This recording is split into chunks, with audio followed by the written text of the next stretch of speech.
So it's been a few weeks since I finished building this garden room project. Built almost entirely using salvaged materials for a budget of under £500. I got loads of questions and comments ranging from the really interesting to the really irritating. I also wanted to cover some of the mistakes that I made on this project, so let's get into it. Right, so how much would this project cost if I built it using new materials? Brilliant question, but one which created quite a lot of work for me. But here's what I came up with. By the way, all prices include VAT, but exclude any trade discounts. And where the prices quoted varied significantly, I just kind of averaged it out, picked a number somewhere in the middle.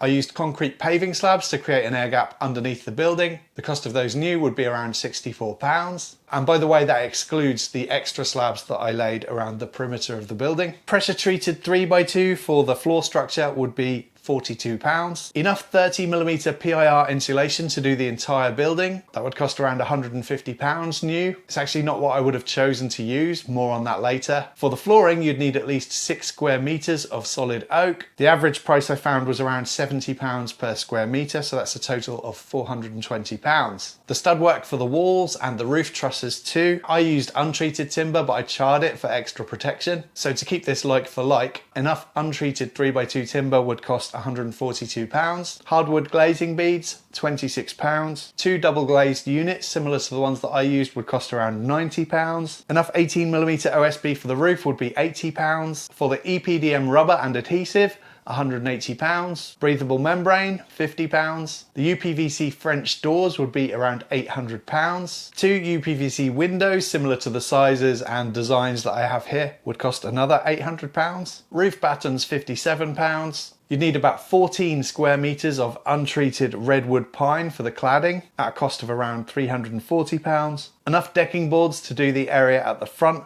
£42. The timber that I used for the roof trim, £60. And then there's lots of little things like the bituminous paint, nail screws and fixings, boiled linseed oil to do the entire outside of the building. Now, I'm not going to include the guttering because I did that in a separate video and it wasn't part of the £500 budget. So that's the cost of the building without the interior stuff. And it's a total of £3,573. So I've saved over £3,000 using salvaged materials for this project. However, there is a little bit more to it if I'm going to be totally honest about it. When I was filming the first episode about the floor, this happened.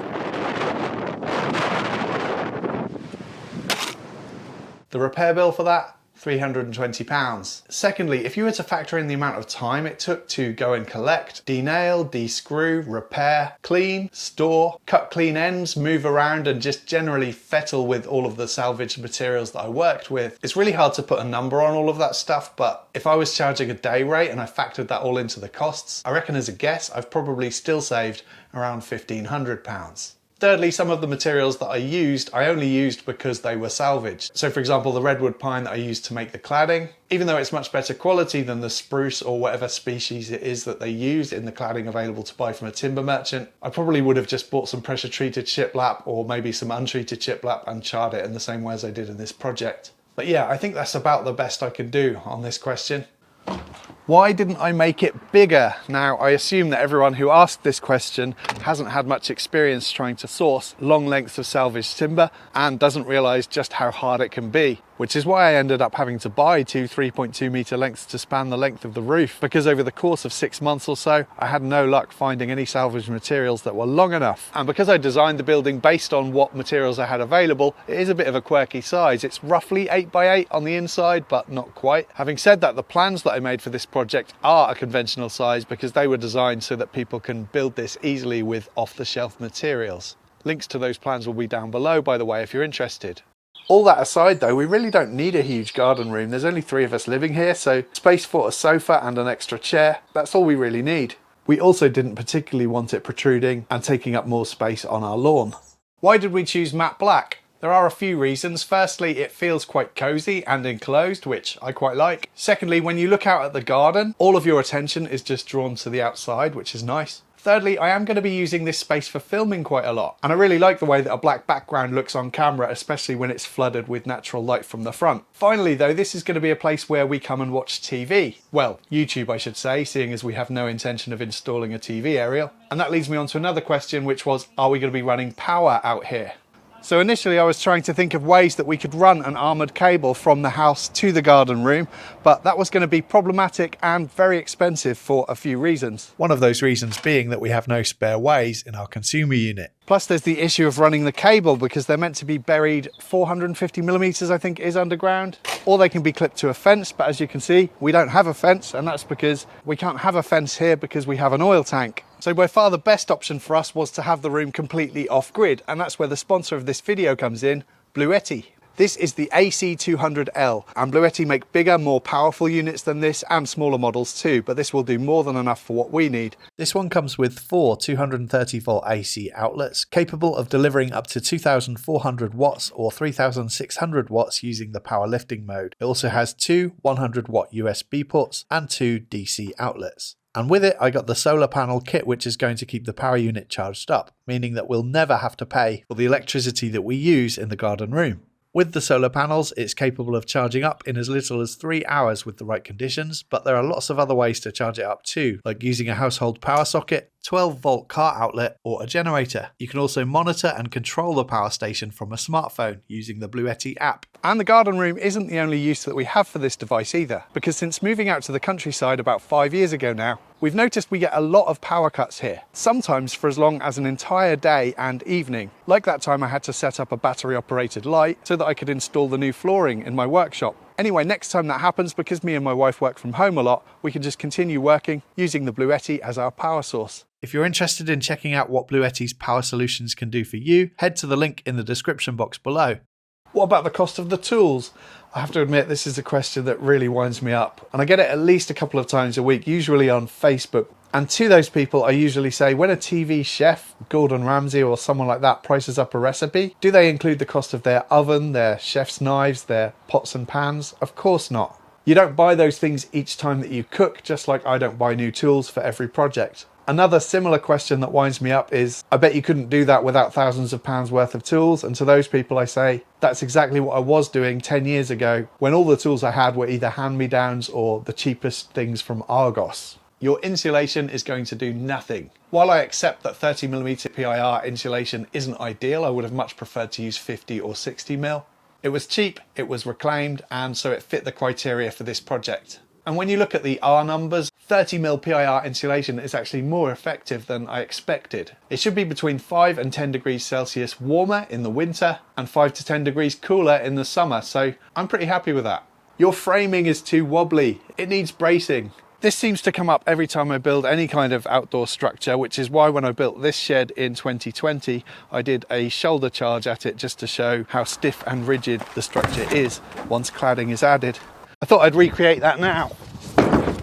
Obviously the framing is going to wobble around a bit before the cladding gets added, and if you want to add diagonal braces to stiffen things up, you can absolutely do that, but I just don't see the point personally. I suppose I should shoulder charge this one too. Oh God. I got a few questions about the height, presumably making sure that it's under 2.5 meters, which is where your permitted development planning restriction is. And I haven't actually measured it since it was built, but I know that I designed it to maximize headroom on the inside and also to accommodate a standard set of French doors, which is usually 2.1 meters in height. But I actually managed to source a set which are less than that, which is good. Yeah, this set is basically 2 meters tall. Anyway, let's measure up the height from the ground. And I'm gonna need something to stand on here, aren't I? Aha, right, it's actually slightly over. So yeah, it looks like it's around 9mm taller than it should be, in case anyone wants to call the authorities on me. Having said that, I just remembered that it's actually measured from the tallest part of the ground adjacent to the building, which is this corner over there. But I'm not sure how you would measure from that part of the ground to the tip of the apex. Now, mistakes, of which there are a few, most of them relating to windows and doors. When I fitted the UPVC French doors, they had been outside for about 6 months at the top of my garden, where I had already removed the doors from the door frame and stored all of the screws in a bag. I should have noted down which screws came from where, but I didn't. And when I fitted the doors, everything seemed fine until I opened them and saw this on the inside. Clearly at the edge here I should have used the shorter screws. It doesn't affect the function of the doors in any way though, so I'm just going to leave it as it is. Someone in the comments mentioned that I had a damaged glazed unit, and that was very well spotted. I just assumed this was dirty on either the inside or the outside, but when it came to cleaning the glass, this glazed unit is clearly shot, and now I can even see some beads of condensation on the inside. I could replace the glazed unit. In fact, I even got a quote for it, and I think it was £40, which is pretty reasonable, but to be honest, it doesn't really bother me, so I'm just going to leave it as it is for now. I installed soffit vents above each window, which you can't see at the moment because the gutter's now in the way, so I'll play back some earlier footage. But yeah, I installed these without even thinking to check if the windows had trickle vents, which as you can see, this window does, so I needn't have bothered installing them really. The one on the other side, which you also can't see though, is doing a grand job. Someone else mentioned about my handmade acrylic windowsills that I probably should have rounded over these sharp edges just because we have a toddler running around, and that's a great idea.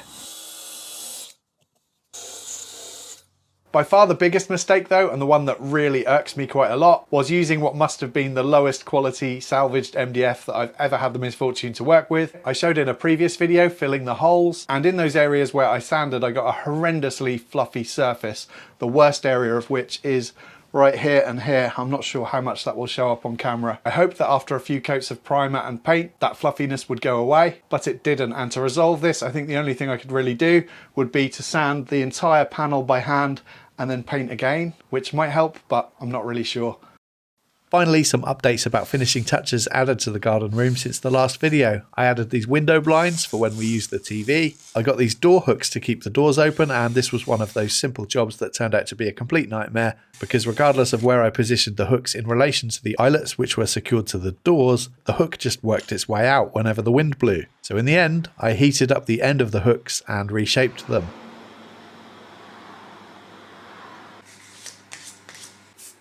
A few coats of primer and black satin paint later, and now these work as they should. And finally, I got a lot of questions about what I'm going to be using this cabinet for, which I made in a previous video because I mentioned I'd need to run some power cables through the back. And I actually built this so that the Bluetti power station could live inside. Since then though, I realised that it would probably overheat in there. Plus it's nice to have the power sockets a bit more accessible. So now this cabinet is just used for general stuff. Anyway, that's it for now. Thank you for watching.